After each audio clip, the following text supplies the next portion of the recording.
What's that sound? It's For Amusement Only, the EM and Bingo Pinball Podcast. Welcome back to For Amusement Only. This is Nick Baldridge. Today I'd like to continue our discussion about 20-hole Mystic Line bingos. So I had mentioned for Magic Screen games, there are red, yellow, and green odds that all advance independently. On a 20-hole Mystic Line bingo, there are red, yellow, green, and blue odds. Green and blue odds move together, while red and yellow move independently. In my last episode, I had mentioned that the red letter was tied to the red odds after they switched the unit from the OK unit to the red letter unit. Now, the way you earned a red letter game was different in these 20-hole bingos. In the Magic Screen bingos, you would light OK, and then you would have to sink at least 2 balls into the orange section, which was normally not visible. You had to move the screen to the left. On a Mystic Line bingo, it's a little tougher. You have to sink 2 or 3, depending on which is lit, balls into star zones. And when you hold down the R button, instead of looking in the orange section, it would look for those star zones and the balls located therein. And once it found the required number, it would drop all the balls and start ticking up the odds, just like on a Magic Screen game, loading up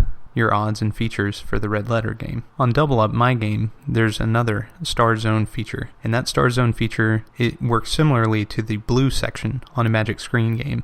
That Star Zone feature allows for all 4 lit star zones to score either 300 or 600 replays. Now, in the time since I've owned this machine, which has been a couple years now, I've only done this once. However, I hit for 600, and that was a very good feeling.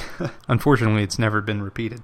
Also interesting is when they switched to the Mystic Line games, they changed the way the extra ball unit worked. Previously, you would get a little teaser light that would light each line in first, extra, and ball. And once it lit ball, it would load up an extra ball into your shooter lane. When they switched to the Mystic Line games, they changed it so it would only light first on your first button press. And then for each additional, it would do the little chase light sequence where it shows you, hey, you can win this. But it wouldn't light extra until it lit ball. So when you push the yellow button, it lights first. Perhaps you push it a second time and it steps up the unit one more, and then it'll light extra. There's a suggested fix which would move a particular switch on one of the control unit cams to a different cam, but unfortunately it doesn't pulse high enough to allow this switch to close and do the proper thing. Now, the interesting thing is this doesn't matter at all because the machine will only grant you an extra ball when it applies a multi-step up to the extra ball unit. So, in effect, it doesn't matter if it lights extra at all because you won't receive an extra ball until ball is stepped up to, and it'll only step up to ball when multi-step is activated on the extra ball unit. So, in effect, there's no real solution to fix this, nor is it really a problem. It's just cosmetic and interesting because it worked just fine previously. But changes in the way the control unit were designed between Magic Screen games and Mystic Line games caused this. By the way, this was discovered by Ernie Height, and the full write-up is on Phil's website, bingo.cdyn.com.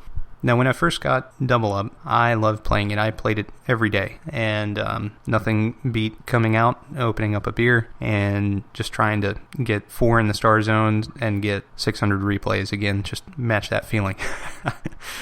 But as soon as I acquired Bounty, my tastes changed, and I'd always enjoyed playing Steve Smith's Magic Screen bingos, and of course I always played them at shows, and I'd been to a couple places to do some repair work or look at various bingos that people were selling, and were able to play a few different models. But what really clicked for me was having the ability to play it for a long duration at my own house. And since then, I play the Mystic Lines bingo very infrequently. My children love it. Visitors flock to it, and so I think it has good staying power. And every once in a while, I try to relive that 4 in the star zone for 600. Unfortunately, it's just never happened. So I'm kind of cold on Double Up at the moment, but as soon as I have a big win, that's going to turn right around. For our tech segment today, I wanted to talk about how to actually open up a bingo, because I realized that I just mentioned all this stuff about the internals of a bingo, but not really how to open it, and it's different than most other pinball machines. So first of all, the head. You have your back glass, and in order to take the back glass out, you have to use a key. Now, the way this key works. It's located on the side of the machine at the near the bottom of the head. You take a key and put it in the lock, and as you rotate, it's actually rotating the lock out of the cam inside. Then you can pull the side rail off of the head. Once you do this, you can slide the back glass out carefully, being careful not to press very hard against the backboard, because the backboard has bulbs sticking out and wood, which will scratch your back glass. Pull the paint off. Once you've taken out your back glass, set it somewhere carefully, very carefully, especially if it's cold outside or you're setting it on a cement floor. Just try to avoid doing that at all costs. What you'll see is the light board, and the light board contains the bingo card. It also contains all the lamps that are normally hidden by the back glass. So you'll be able to see all the lamps that light the different odds, all the lamps that light the different features, and all the little chase lights that show you that you've almost received a feature. So this panel can actually be folded down onto the playfield glass. And to do that, there are two little latches up near the top, and you lift both of them. Now, when you lift them, this is very heavy, so you want to keep your hands on it, and there's really no way to lift those latches and then forget about it. You know pretty much instantly that this is a heavy thing, but you don't want to just let go of it and have it slam down.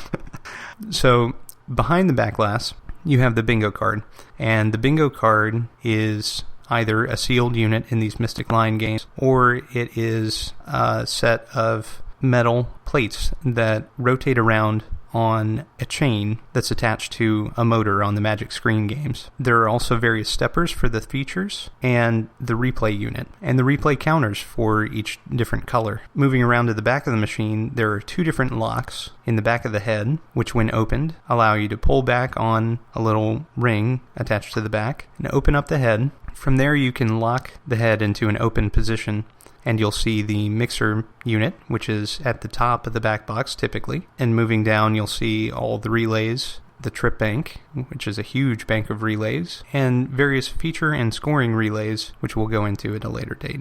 In the middle of the back box, so not the part that folded down and not the part that opened up, you'll see the control unit. And the control unit, again, is kind of like the score motor, but on steroids. So once you've finished with whatever maintenance task brought you into the head in the first place, fold it back up in reverse order, you close up the back, lock it up, close up the light board, latch it in place, put the back glass in, put the side rails on, and lock them in place. And then there's the playfield. So on older games, typically, they were screwed in to small wooden rails that ran along the side of the cabinet on the inside. And every bingo I've ever seen was screwed in this fashion. The screws are typically a pretty attractive part of the package, but it's something that went away after about the 1970s in flipper pinball. So you have to loosen all four of the screws, which latch the playfield down, and then you can lift the playfield. Now, lifting a bingo playfield, as I mentioned in the last episode, is very easy because they're lightweight, except for the motor and attached switches in the bottom left of the playfield. So when you lift the playfield, you have to be very careful not to pull it forward too far, too quickly, to prevent mutilating all those switches which are attached to the shutter motor. Once you've lifted the playfield, you'll see the wire bundle, which goes to Jones plugs in the head. You'll also see the platform that the balls fall on when the shutter opens up. You can take this off with 4 screws, and then you can get access to the relays and steppers that are in the cabinet if you have a Mystic Lines game, or just clean inside if you've got a Magic Screen game. One last note for this episode. I had mentioned in the second episode about the Bally Bingos in Britain forums and how I didn't really post there anymore. Part of that was because the forums software that they were using crashed, or there was some kind of problem with the server they were on, and when they moved, they lost everything, including all the users that had previously signed up. So I just never took the time to sign back up, and I would occasionally take a peek at it, but wouldn't really post anything. And I didn't really have a need to, and honestly, I just don't know enough to answer all of the highly technical questions, so I left that to the experts that are already on there. But I signed back up tonight and took a look, and I remember what I loved about those forums, and that's that there is a ton of great technical information, and the folks that are on there totally know their stuff, and they're very friendly, and very helpful. So I highly recommend reading those forums if you were to make a bingo purchase and lurking for a little bit and seeing, kind of what the prevailing mood is, just like any forum. And that's all for this episode. Join me next episode where I start talking about some of the flipper EMs from the 1960s. Thanks again. Talk to you soon. Thank you again for joining us. You can reach me at foramusementonlypodcast@gmail.com. You can find us online at foramusementonly.libsyn.com or via Stitcher if streaming's your thing, Pocket Casts, iTunes. See you next time.